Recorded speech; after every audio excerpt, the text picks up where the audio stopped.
When we talk about manifestation, we often hear people say, "I'm trying so hard, but it's just not working." Why? If you found yourself stuck in this place, let's explore why your manifestation might not be coming to fruition and how you can shift things to start seeing real change in your life. The first thing we need to understand is that manifestation is not just about wishing or hoping for something to happen. It's about transforming yourself at a fundamental level.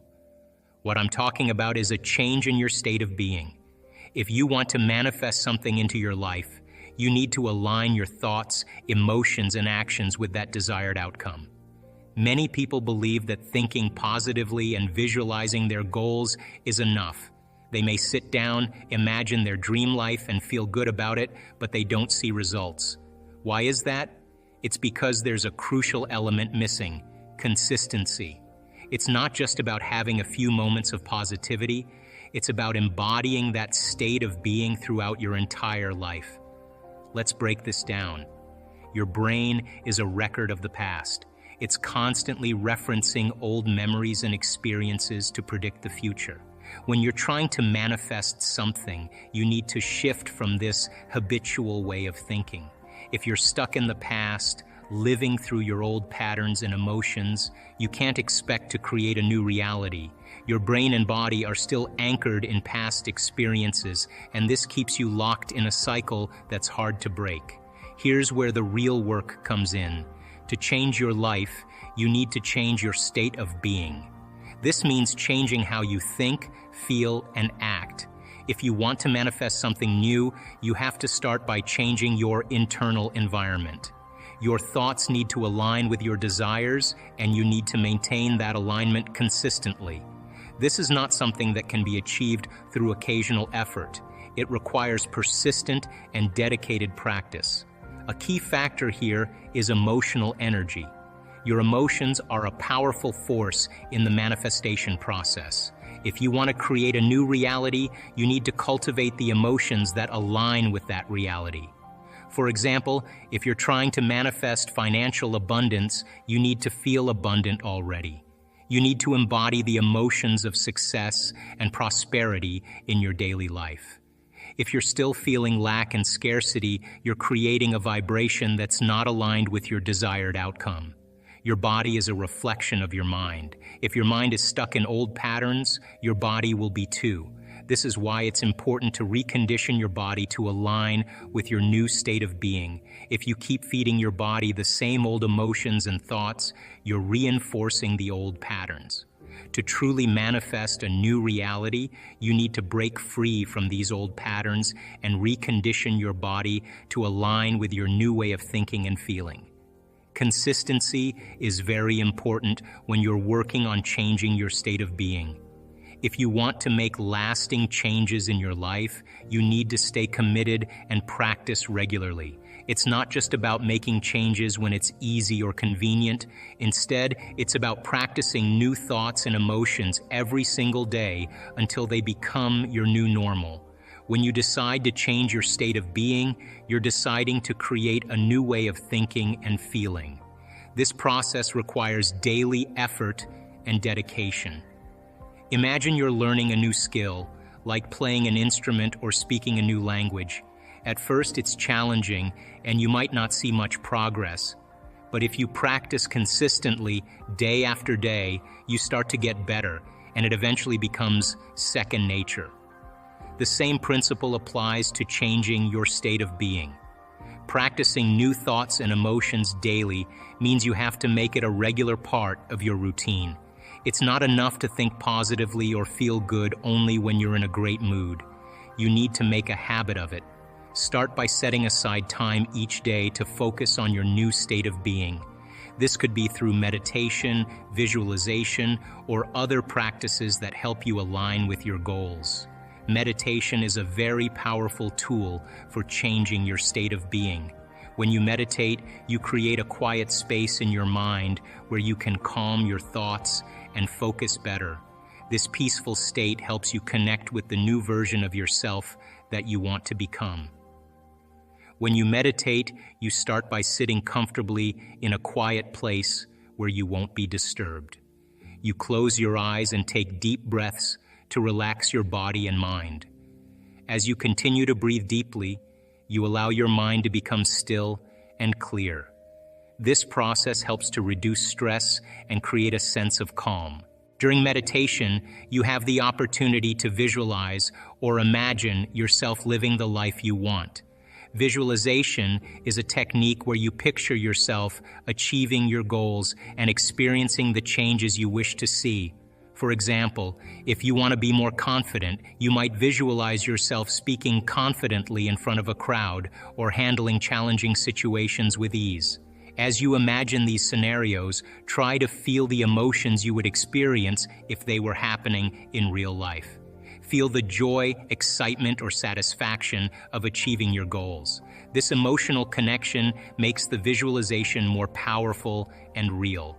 By regularly practicing this kind of visualization during meditation, you're training your brain to align with your desired state of being. Meditation also helps reinforce new patterns in your brain. When you meditate and visualize positive changes, you are creating new neural pathways. These are like new routes that your brain uses to think and feel in different ways.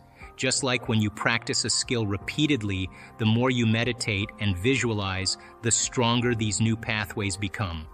Over time, as you consistently meditate and visualize, your brain starts to adopt these new patterns. This means your thoughts and emotions begin to align more with the life you want to create. The more you practice, the more natural these new patterns will feel. Your brain starts to wire itself to support your new goals and desires. Visualization is another effective technique.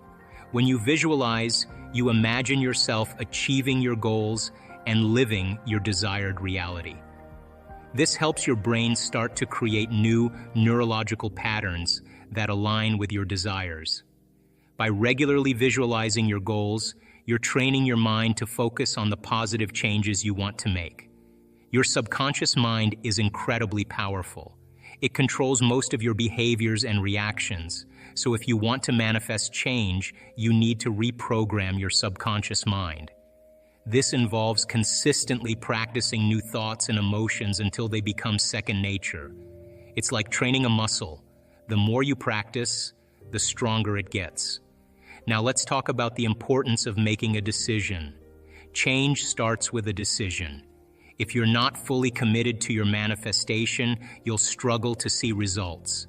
This means you need to make a firm decision about what you want and fully commit to that decision. When you decide to make a change, your brain and body will start to align with that decision, creating new patterns and behaviors that support your manifestation. The challenge here is that most people don't fully commit. They might start with good intentions, but they don't stick with it long enough to see results. This is why it's important to be persistent. You need to make your new way of being your new normal, and this requires consistent effort. Another important aspect to consider when working on your manifestations is your environment. Your environment can have a big impact on whether you achieve your goals or not. It can either help you or make it harder for you to stay on track with your desires. Think of your environment as a big support system or a challenge. If you are surrounded by negative influences or people who don't believe in your goals, it can be very difficult to stay focused and motivated. Negative energy can pull you down and make it hard to stay positive and driven. That's why it's important to pay attention to your surroundings and make changes if needed. Start by looking at the people around you. Are they supportive of your goals? Do they encourage you to follow your dreams and believe in your success? If you have friends, family, or colleagues who are always putting you down or doubting you, it can be really hard to stay motivated. It's important to surround yourself with people who lift you up and make you feel good about pursuing your goals. These positive people can offer encouragement, advice, and help you stay on track. If you find that some people in your life are not supportive, you might need to make some changes. This doesn't mean you have to cut people out of your life entirely, but it might mean spending less time with those who bring negativity. Instead, seek out new connections with people who share your vision and can support you on your journey. You can find these people in communities or groups that focus on similar goals or interests. Your environment also includes the physical space around you. The place where you live and work can either boost your energy or drain it. For example, a cluttered and disorganized space can create stress and make it harder to concentrate. On the other hand, a clean and organized space can help you feel more focused and motivated. Take a look at your living and working spaces. Are they supportive of your goals? Do they inspire you? If not, consider making some changes. This could mean organizing your workspace, adding items that make you feel good, or creating a space that's dedicated to your goals and dreams. Even small changes can make a big difference in how you feel and how effectively you work towards your goals. The key here is to become conscious of your environment and make adjustments as needed. This might mean setting boundaries with certain people or changing your surroundings to create a more supportive atmosphere for your manifestation efforts. It's also important to understand that your past experiences and beliefs can hold you back. If you have deep-seated beliefs about yourself or your abilities that are negative, these beliefs will influence your manifestation efforts. This is why it's important to work on overcoming these limiting beliefs. You need to challenge and reframe any negative beliefs that are holding you back. This involves becoming aware of these beliefs and actively working to change them. When you're aware of your limiting beliefs, you can start to shift them. This might involve using affirmations, visualization, or other techniques to change your beliefs about yourself and your abilities. The goal is to replace old, limiting beliefs with new, empowering ones that support your manifestation efforts. Understanding manifestation is key to making it work for you. One crucial aspect to grasp is that manifestation is not about getting instant results. It's about creating lasting change in your life. This process takes time and effort, and it's important to be patient and persistent. When you start working on manifesting your goals, you might expect quick results. However, the truth is that real change doesn't happen overnight. Just like planting a seed and waiting for it to grow, manifestation requires nurturing and time. If you don't see immediate results, don't get discouraged. This is a normal part of the process. Think of manifestation as a journey rather than a destination. You are working to align your thoughts, emotions, and actions with what you want to achieve. This alignment is not just a one-time effort. It requires ongoing work and consistency. Your thoughts need to be focused on your goals. Your emotions need to reflect the feelings of having already achieved those goals. And your actions need to support the reality you are creating. For example, if you want to manifest a new job, you need to keep your thoughts positive and focused on the success you desire.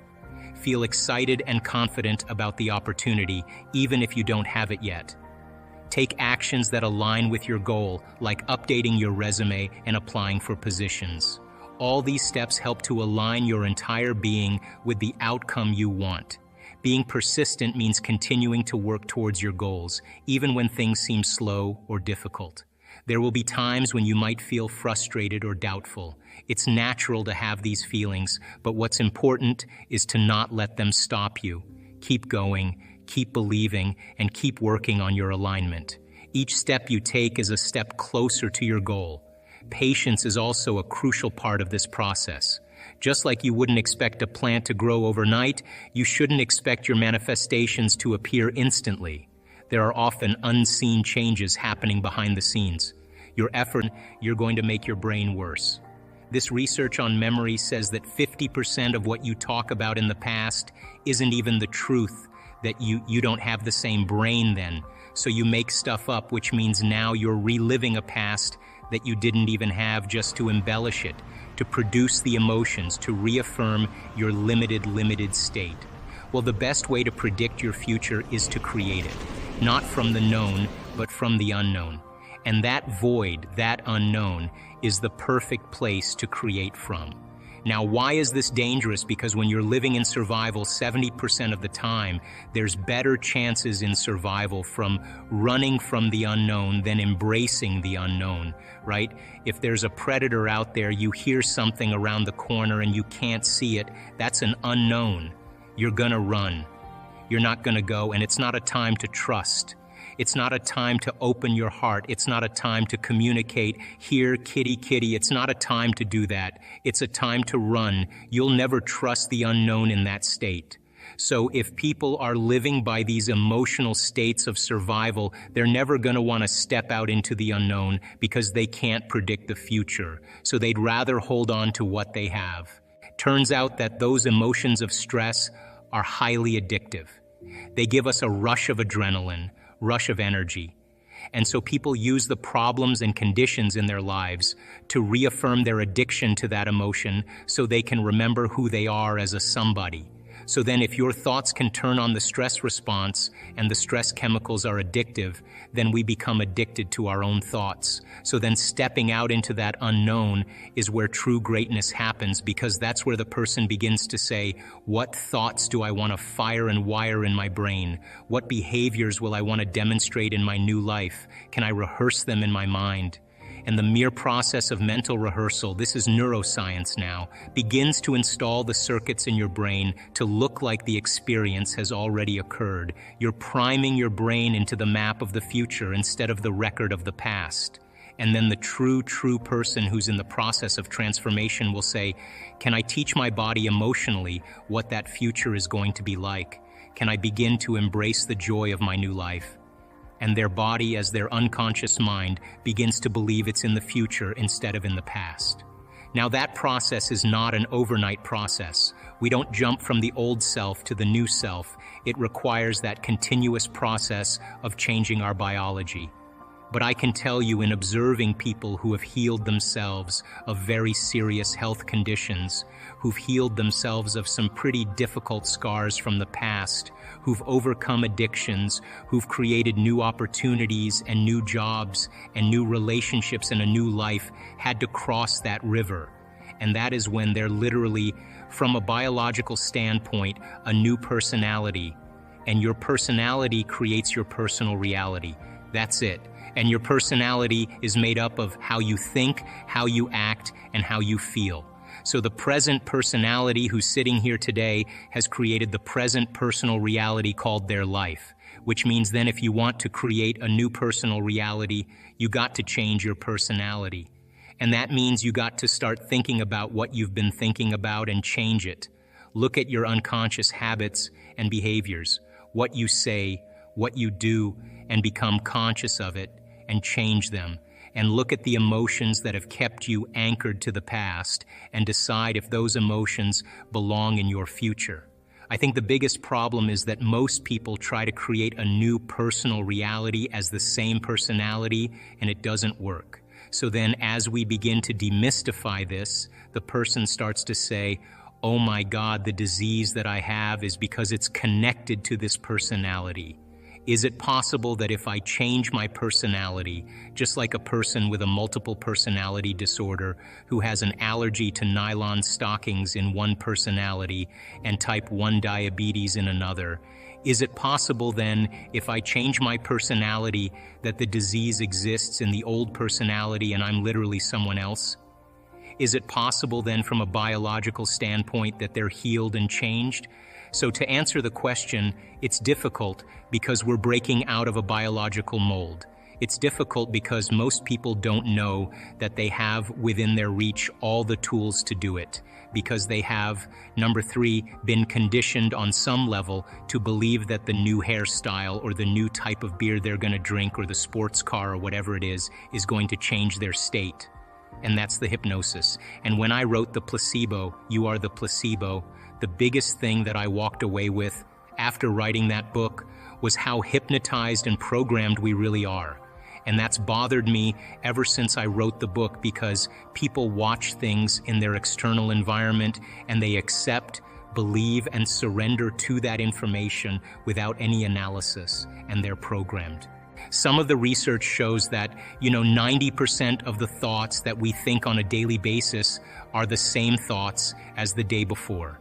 So if you think that your thoughts have something to do with your destiny, and 90% of your thoughts are the same known thoughts that you're always thinking, then your life should stay the same. Because the same thoughts lead to the same choices. The same choices lead to the same behaviors. Same behaviors create the same experiences. The same experiences produce the same emotions. Those same emotions tend to influence the way we think, and our biology, our neurocircuitry, our neurochemistry, our hormones, and even our gene expression is equal to how we think, how we act, and how we feel. And how you think, how you act, and how you feel is called your personality. And your personality creates your personal reality. That's it.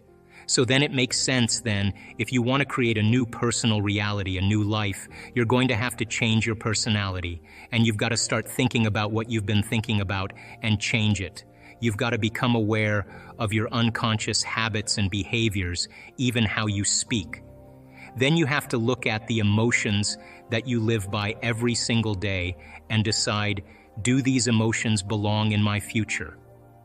So many people try to create a new life as the same person.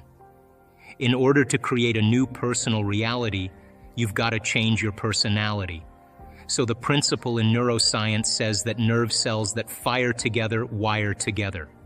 Thinking the same way, making the same choices, demonstrating the same actions, creating the same experiences that stamp the same networks of neurons into the same patterns, all for the familiar feeling called you. And you do that for 10 years in a row, you're going to hardwire your brain into a very finite signature because you're firing and wiring that way.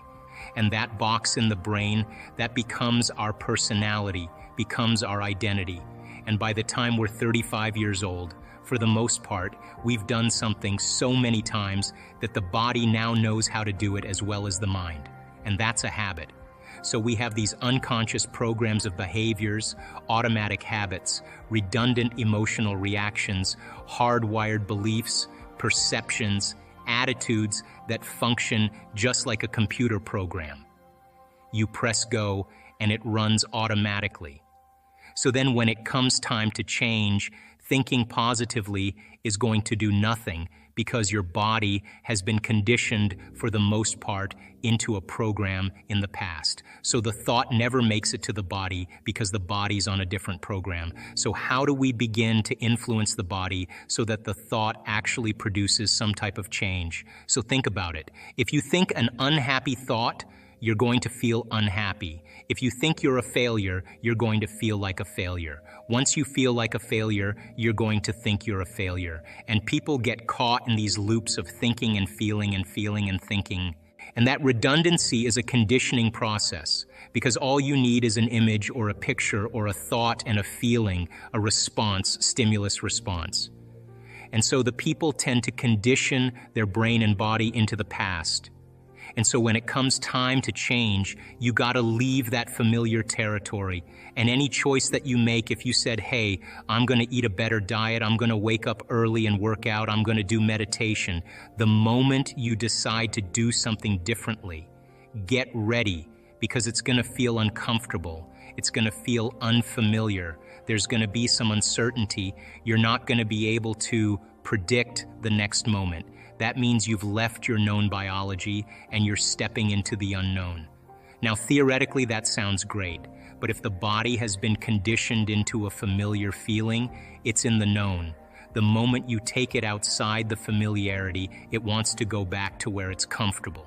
So the body starts influencing the mind, and this is where people say, I want you to start your diet tomorrow. Oh, why don't you start working out this evening?